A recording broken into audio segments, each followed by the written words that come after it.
On today's episode of Locked On Canucks, is Bruce Boudreau's time over in Vancouver? The Canucks begin a 5-game road trip in Ottawa tonight. And with the Canucks playing in Ottawa, I give you guys my best bets. It is Locked On Canucks, and it starts right now.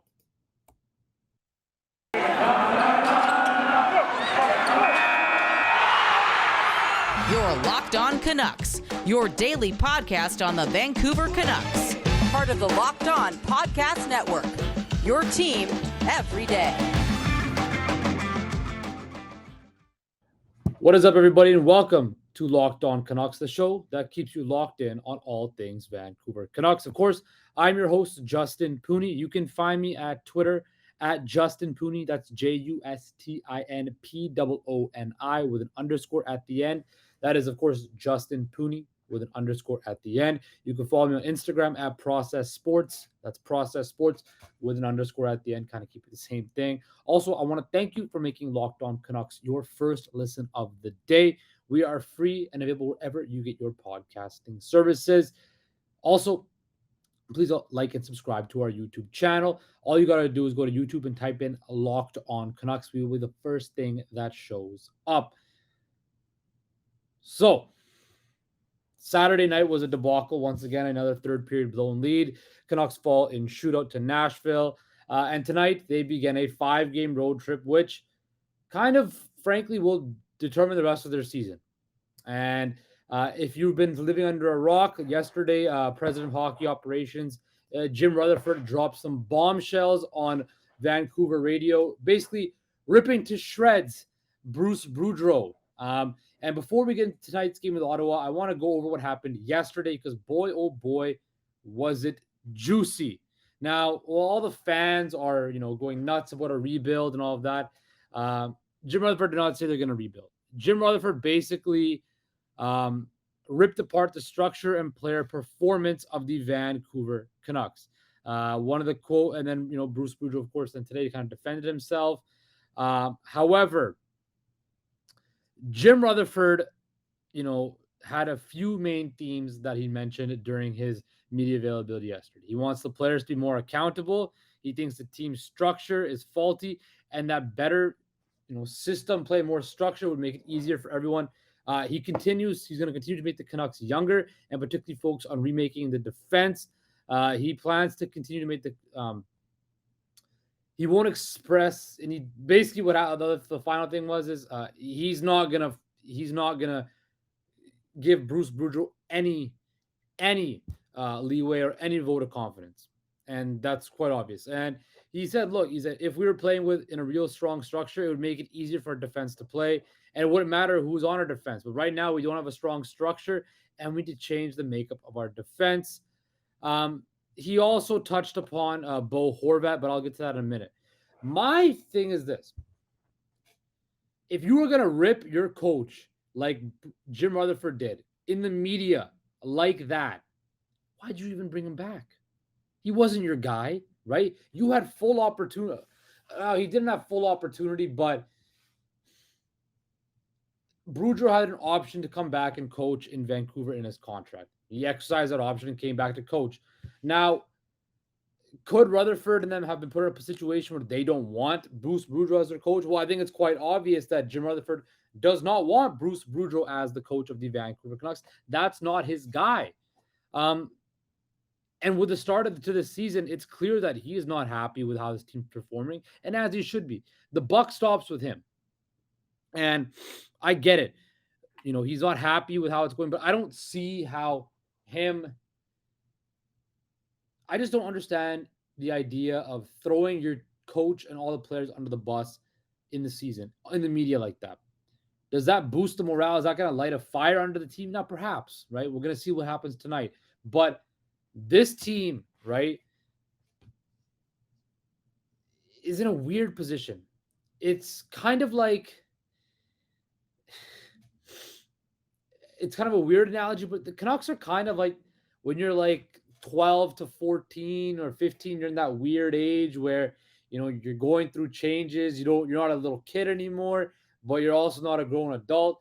The Canucks, are in a weird predicament. they got good young players that aren't playing up to their snuff. They got veterans that don't care, right? They have a captain who's basically a lame duck captain right now, who doesn't have a new contract, who is basically scoring at will, having a career year, on pace to break, just have an amazing year and really break the bank, right? And Jim Rutherford did say he wants Bo Horvat back. He's proud of him, and they want to re-sign him.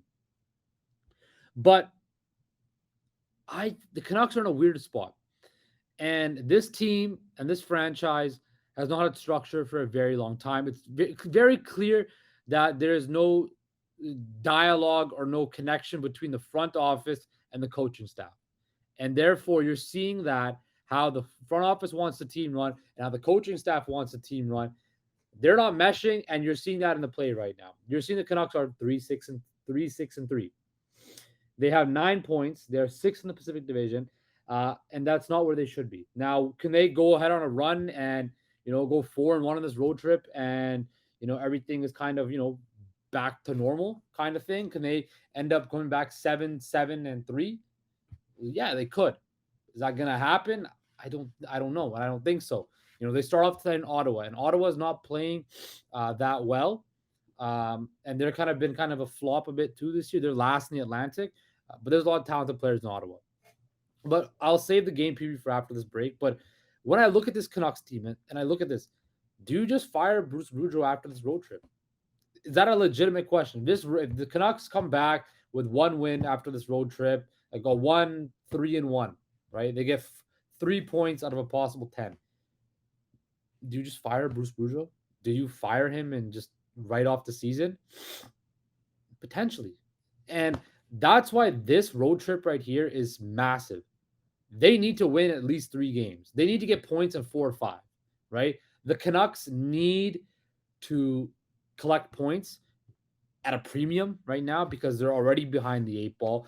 Vegas looks like it's absolutely unreal this year.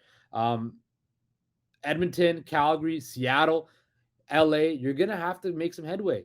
And can this team gain some steam and stop blowing these leads? Look, if the Canucks didn't blow all those third period leads, we'd be having not even all of them. If they didn't blow half of them, if the Canucks didn't blow half of those third period leads, we'd be having a much different story. And I think had this team won on Saturday, right? 4-6-2, it could be a bit more palatable. You could stomach that a little bit more. But after another third period blown lead, another loss, the pressure is back on. The burners are back on. And this team, right, with their president of hockey operations, eviscerating their head coach, just ripping him a new one, basically saying that I don't believe in him. I think if he's he basically just said that Bruce Boudreau is doing a horrible job. And quite frankly, the Canucks are playing horrible, right? And that stops with the coach. You can't fire all the players. You got to fire the coach. And Bruce Boudreau's hot seat is on very, very hot right now. If this road trip doesn't end well or positively, or doesn't, don't have a positive road trip here, there's going to be a lot of problems. Now, before we go to break, I just want to touch on Bo Horvat because Jim Rutherford did say, he basically gave Bo Horvat a ringing endorsement on how he's very proud of him. He's the captain, he's the leader. He's very proud that he's not letting this contract situation affect him. Look, Bo Horvat is proving that you need to sign him. All those people that have been saying that Bo Horvat, we trade him and stuff like that, the Canucks very may well do that, trade him. But he's such a valuable asset. Face-offs, penalty kill, power play. That's right. Face-offs, power play, scoring goals, a leader, right? He is accountable. And I look at a guy like JT Miller. You just see him when he plays this year that he's lazy sometimes, right? I look at guys, Vasily Podkolzin, he's young, he's struggling, right? Elias Pettersson's gone, has up and down. Brock Boeser's been hurt. He's supposed to be back tonight, right? I want a guy as my leader who's a guy that is accountable, who I can count on, who's a grown adult, and who plays hockey the right way. And that's what Bo Horvat is. He's a grown adult who plays hockey the right way. And I want to see him stay as a Vancouver Canuck, and you believe he deserves to stay as a Vancouver Canuck because when this team eventually turns around, because they're going to turn it around, whether that's this year or next year. This team, it's just, it has to happen, right? You can only be bad for so long, right? You, Detroit's on the way up. I think, there's other teams in the NHL that are, unless you're just horribly run, right? Like Arizona and stuff like that. But the Canucks in Arizona, it's a totally different thing. The Canucks will turn this around. They will make the playoffs again. They will be contenders once again in our lifetime. I don't know how long it's going to be, but it's going to happen. And I think Bo Horvat deserves to see this through, right? So I'm in agreement with Jim Rutherford on pretty much everything he said. This team needs more structure. The players have to be more accountable. They have to take ownership because, like I said last week, at the end of the day, this falls back on the players. They're the ones who have to take ownership of this and be like, you know what, this is our season, this is our team. We have to take ownership of it. And until they do that, this team's gonna go nowhere. So I want to see more accountability. I want to see more structure. I want to see this team play well.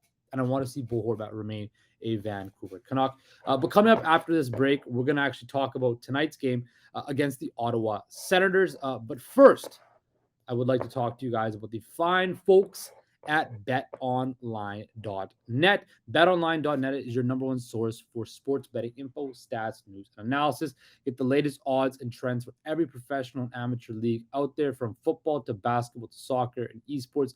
We've got it all at betonline.net. And if you love sports podcasts, you can find those at BetOnline as well. We're always the fastest and easiest way to get your betting fix. Head to the website today or use your mobile device to learn more. Bet online, where the game starts. Also, I want to thank you for making Locked On Canucks your first listen today. Now, your second listen, Locked On, game to game NHL. Every moment, every top performance, every result, Locked On Game to Game covers every game from across the NHL with local analysis that only Locked On can deliver. Follow Game to Game on Locked On NHL, available on the Odyssey app, YouTube, and wherever you get your podcast services. All right, guys, we are back. Locked On Canucks. Canucks take on the Ottawa Senators tonight, 4 p.m. Eastern. 4 p.m. Pacific, 7 p.m. Eastern. Live from the Canadian Tire Center in Ottawa. Of course, the Canucks are 6th in Pacific Division, and they're facing off against the Ottawa Senators, who are 4-7 with 8 points, last in the Atlantic. Definitely two teams that have been kind of I had both these teams making the playoffs. I thought Ottawa was primed to make a playoff run, and the Canucks were going to be a playoff team as well. Ottawa lost to the Philadelphia Flyers 2-1 on Saturday, surprising Philadelphia Flyers team. They've lost their last 5. The Canucks, of course, lost in shootout to Nashville. Of course, the Canucks are without Travis Dermott, Curtis Lazar, and Tucker Poolman. But our boy JT Miller was back at center ice from practice yesterday.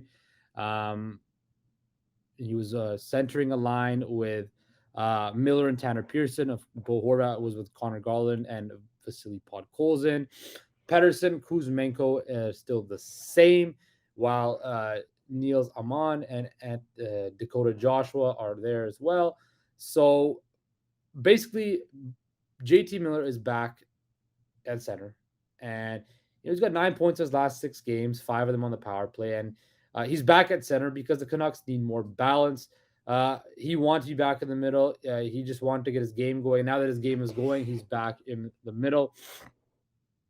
So Niels Höglander's out of the lineup. So I kind of like that. I just think Niels Höglander, I don't notice him enough on the ice. I just feel like he kind of coasts through. Mikheyev, Kuzmenko, and Pettersson have been, a very good line. I like the way they're playing. I want to see if Boeser, Miller, and Pearson can do something. I want to see Bo, Garland, and Podkolzin play. I think that's a really nice line if they can get some chemistry going. So we'll see how it goes. Now, these next 5 games, Ottawa, Montreal, Boston, Buffalo. You should win the next 2, right? If you can get a win out in Toronto, I'm going to be at the game in Toronto, so I'm hoping there's going to be a win. Then they go to Boston. Boston's been red hot this season. And then Buffalo, can they get redemption of what happened at Rogers Arena a couple of weeks ago? I'm intrigued to see because, look, there's a lot of talent out there in Ottawa that I'm kind of scared of. When I look at Ottawa, they're averaging 3.45 goals per game, which is eighth best in the NHL. 39, basically 32 shots a game, and they're 15th in power play. So the Canucks, of course, have the worst penalty kill in the NHL still. So can they finally just right the wrong here, right? They're allowing 3.46 goals per game. Anton Forsberg is in net because Cam Talbot's still coming back from injury, played on Saturday. The Canucks are going to have 4 goals a game. That's not good, right? And I know that relates back to the structure that they're talking about, right? The Canucks power play is at 30%, which is third best in the NHL. So the power play is there, but it's the penalty kill that's killing, right? So when I look at this matchup and I look at this team, I need to see Thatcher Demko play better. Thatcher Demko has 1 win on the season, right? I need to see Thatcher Demko return to his form that he was playing like last year. And with Thatcher Demko can do that, that gives this team a chance. I look at this Ottawa team, like Giroux, DeBrincat, Tkachuk, Stützle, Drake Batherson, Thomas Chabot. There's some very good pieces and very talented players in Ottawa, and this team is going to be good. I think Ottawa will turn it around eventually. I think they have just too much talent on that roster that they will be a team. They're not going to go away easy. So the Canucks need to pick this up. They need to win this game. They need to make a statement on the road here and decide, hey, this is how we're going to play. They had a full day of practice yesterday. They got to Ottawa early. They've skated yesterday in Ottawa. They practiced. I want to see how they perform now, because they go back-to-back. They're in Montreal tomorrow. Montreal, of course, is a rebuilding team, a very young team on a back-to-back night. I want to see how this team performs when their backs have been against the wall, right? And if you think about it, right, they haven't been, yes, the original road trip was very bad, very, very bad. Right, the Canucks, got off to the potentially the worst start in franchise history. But when you look at it, right, over the last, they had, they got their first win in Seattle, and then they beat Pittsburgh, they lost New Jersey, beat Anaheim. So, on the last 5 games, they're 3-1-1, right? It's not bad. 7 points in 10 games, right? That's not bad. And when I look at this road trip, I need to see at least another 3-1-1 stretch would be amazing, right? If they can go 3-1-1 again or something like that, that would be very beneficial for this team, because then they go back home and then they have LA and then they have Vegas, right? And then they go at Colorado and they're at Vegas and they're at San Jose, right? So then they're playing some Western Conference teams that they're going to be fighting for playoff positioning. So it's just going to get tougher and tougher and tougher, right? Yeah, after this November stretch for the Canucks is tough. There's winnable games, but they're going to have to play up to their potential. And they need to be back around or above 500 before the end of this month, if they have any chance of trying to get into the playoffs, because you can't be playing catch up. You can't expect them to be, on a crazy run like they went on last year again to try to make ground, because you saw what happened last year. They go on that absolute heater at the end of the year, but it was too late, right? So, and then you start in December, and December 1st is a big night because, as we all know, next week is the Hall of Fame induction ceremony. And on December 1st, the Canucks will honor Roberto Luongo, Henrik, and Daniel Sedin. Of course, that's when the Panthers make their only trip to Rogers Arena. Luongo is a part of the Panthers organization. They're going to have a celebration filled with special events and all of that, congratulatory wall, all of that stuff. 3 of the best players in Canucks history. Of course, people are wondering, is that the day where Luongo's jersey is going to get retired? I would have thought so. I would have hoped so. I just wish that the Canucks, would do this and honor him the right way. I want to see them retire his number, and I wish they would just come on and say that's what we're going to do. But it hasn't come out yet. They haven't said that yet. I don't think it's going to happen this year, but just do the right thing. Honor Roberto Luongo by doing what you deserve and putting his number 1 up in the Raptors, the best Canucks goalie of all time. I don't want to bloviate on that too much, but it's time for you to do it, right? So that's that. After this last break. We're going to come back, do our best bets for tonight's game, and give you guys my prediction before we say goodbye. But first, I want to talk to you guys about Simply Safe. If you ever thought about securing your home with home security, but have been putting it off, well, you want to listen up. Right now, Locked On Canucks listeners can order the number one rated Simply Safe home security system for 50% off. This is their largest offer of the year, and you won't want to miss it. Here's why I love it. Over the holidays, there's a lot of burglaries, package thefts, and all that spiked nationally. And that's why our friends at Simply Safe Home Security offer 50% off for their award-winning security system so that more families can feel safe and secure this holiday season. Order your Simply Safe system for half off today and enjoy advanced security and greater peace of mind this holiday season. Of course, this is why I love it. I'm going back to Vancouver for the holidays, so I want to make sure my home here in Toronto is safe and secure. And Simply Safe does that. Their effective technology and the extra support by their team. I love the fact that I can watch the cameras from my phone, the HD camera, so I know what's going on. They also have sensors to detect any other potential issues, 24/7 monitoring, a fast protect technology. Gives you a great peace of mind. Simply Safe is the whole home security system with advanced sensors in every room and door, HD cameras inside and out. It costs less than $1 a day, half the price of ADT's traditional professional installed system. And with the top rated Simply Safe app, stay in complete control of your system anytime, anywhere, arm or disarm, unlock for a guest, or access your cameras or adjust the settings anywhere. Don't miss your chance to save big on the security system I recommend. Get 50% off new Simply Safe systems at simplysafe.com/URL today. This is their biggest discount of the year, so don't wait. That's simplysafe.com/LockedOnNHL. There's no safe like Simply Safe. All right, guys, welcome back. Locked On Canucks, final segment of the show, the most fun segment of the show. The Canucks and Senators betting my picks and all of that fun stuff. So right now, the Canucks are plus 104 on the money line. They are slight underdogs. Ottawa's minus 1.5. The puck line is set at 1.5 as well, and the overs are set at 6.5. So when I look at this game, I'm taking the over. I think both teams have the offensive spark and offensive firepower that this game will hit the over. I'm going to take the Senators on the money line. I know I always take the Canucks, but I just think the Senators at home, they want to win. And the Canucks, I don't know how they're going to react. Well, it's drama and stuff like that. The safe bet to me is to take the Senators to win this game at home. I hope I'm wrong, but hopefully I'm wrong. I've been wrong, so hopefully I am wrong, but I don't know. A gut feeling the Senators will win this game, and the Canucks, just the bad news continues. But that's that. So take the Sens money line, the over in this game. Anytime goal scored. I'm going to take Alex DeBrincat to find the back of the net alongside with, I think on Ilya Mikheyev finds the net. I really like that top line and what they're doing with Pettersson, Mikheyev, and Kuzmenko. They have a lot of chances. Mikheyev has a lot of speed, so I think he will find the back of the net. So DeBrincat, Mikheyev, and then also I think Drake Batherson. I really like Drake Batherson's game a lot. Very skilled player. I want to see what he can do. And a lot of people that don't get a chance to watch Senators games will see Drake Batherson, just how skilled of a player he is. So finally, my prediction, I think the Canucks lose 4-3, potentially an overtime or shootout, but I think the Canucks lose this game.